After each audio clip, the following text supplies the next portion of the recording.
Hello दोस्तों, मैं अखिलेश आप सभी लोगों का अपने YouTube चैनल अखिलेश मैथ पे स्वागत करता हूं। तो कैसे हो दोस्तों? उम्मीद करता हूं अच्छे होंगे। जैसा कि इससे पहले मैं एक क्वेश्चन करवा चुका हूं 7.2 का क्वेश्चन नंबर फर्स्ट करवा चुका हूं। आज क्वेश्चन नंबर सेकेंड, ठीक है। क्वेश्चन नंबर सेकेंड को अच्छे तरीके से समझना। देखिए, जिस सूत्र का भी प्रयोग होगा जिस सवाल में, उस सवाल के सामने ही मैं उस सूत्र को लगवा दूंगा, बता दूंगा इस सूत्र को इस तरीके से करना है। तो देखिए क्या है, बिंदुओं 4 कामा माइनस 1 और माइनस 2 कामा माइनस 3 को जोड़ने वाले रेखाखंड को समत्रिभाजित करने वाले बिंदुओं के निर्देशांक, इसको समत्रिभाजित करने वाले बिंदुओं के निर्देशांक। देखिए एक रेखा है, तुमने एक रेखाखंड बना लिया, ठीक है।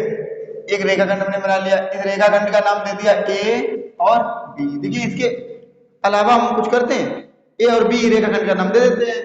अब देखिए एक तरफ बिंदु कितने दिए गए, 4 कामा माइनस 1 और एक तरफ दिए गए माइनस 2 कामा माइनस 3, ठीक है। माइनस 2 कामा बिंदु 4 कामा माइनस 1 और माइनस 2 कामा माइनस 3। यहां तक कुछ हमने किया है अपनी तरफ से? कुछ नहीं किया है। इन्होंने बताया है कोई जोड़ने वाले रेखाखंड को समत्रिभाजित करने वाले, कैसे समत्रिभाजित? समत्रिभाजित का मतलब इसको 3 भागों में बांटना है। 3 भाग बांटने का मतलब 1 2 3। देखिए एक इधर भाग हो गया, एक ये भाग हो गया, एक ये भाग हो गया। समत्रिभाजित 3 भागों में इसको बांट देना। तीनों बिंदु, इन दोनों बिंदुओं को निर्देशांक हमें ज्ञात करना है। इन्होंने बताया समत्रिभाजित करने वाले बिंदुओं को निर्देशांक। समत्रिभाजित कौन कौन से? यही तो दो बिंदु 3 भागों में बांटते हैं। समत्रिभाजित का मतलब समान 3 भागों में, यानी एक भाग, 2 भाग, 3 भागों में बट गया।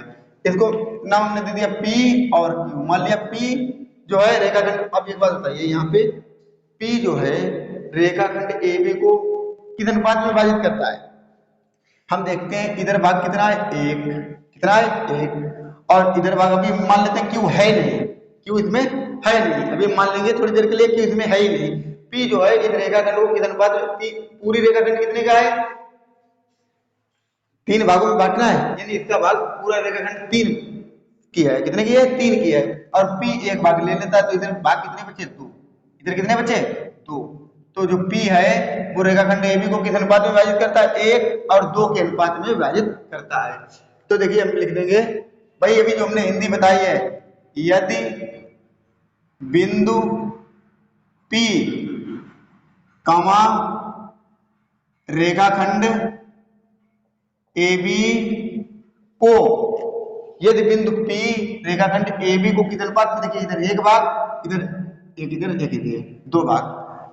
यदि बिंदु P रेखाखंड AB को भाई सूत्र के M1 अनुपात M2 में विभाजित करे, तब क्या करना है, तब विभाजन सूत्र से, किससे, विभाजन सूत्र से। विभाजन सूत्र में क्या बताया था, x बराबर m1 x2 plus m2 x1 अपान m1 प्लस m2। इसी प्रकार y बराबर m1 y2 plus m2 y1 अपान m1 प्लस m2। ये हमने सूत्र लिख लिया। तो देखिए ये क्या हो गया, x1, ये हो गया y1, ये हो गया x2, ये हो गया y2, ये हो गया m1, ये हो गया m2, ठीक है। तो सबसे पहले x बराबर m1 का मान कितना है, 1, x2 का मान कितना है -2, प्लस m2 का मान कितना है, m2 का मान है 2, x1 का मान कितना है, x1 का मान है 4, नीचे m1 plus m2, m1 1 m2 2, 1 plus 2। इसी प्रकार y बराबर m1 कितना है 1, y2 कितना है -3, प्लस m2 कितना है, m2 है 2, y1 कितना है, y1 है -1, फिर नीचे m1 m2, m1 1 m2 2। बस कुछ नहीं करना है, सबके मान रख दीजिए, बस हल कर लीजिए। यहाँ पे क्या हो गया, x बराबर देखिए 2 1 2 माइनस के 2 हो गया, 4 दूनी 8, यहाँ पे 2 1 3 हो गया। इसी प्रकार y 3 1 3 माइनस के 3 आ जाएगा, यहाँ पे 2 1 2 माइनस के 2 आ जाएंगे, नहीं आ जाएंगे। देखिए यहाँ पे कितना हो जाएगा 3, यहाँ पे x बराबर देखिए प्लस के 8 है, माइनस के 2 है, तो प्लस के 6 बचेंगे, 8 से 2 चले जाएंगे, 6 बचेंगे। यहाँ पे बटे 3, y बराबर -3 माइनस के 2 माइनस के 5/3। देखिए 3 दूनी 6, तो x बराबर कितना आ गया 2, y बराबर उतने है, y बराबर कितना है -5/3, एक नहीं कटेगा, तो x कामा y कितना आ गया इसका p के निर्देशांक कितने आ गए, p के आगे 2 2 कामा लिख देंगे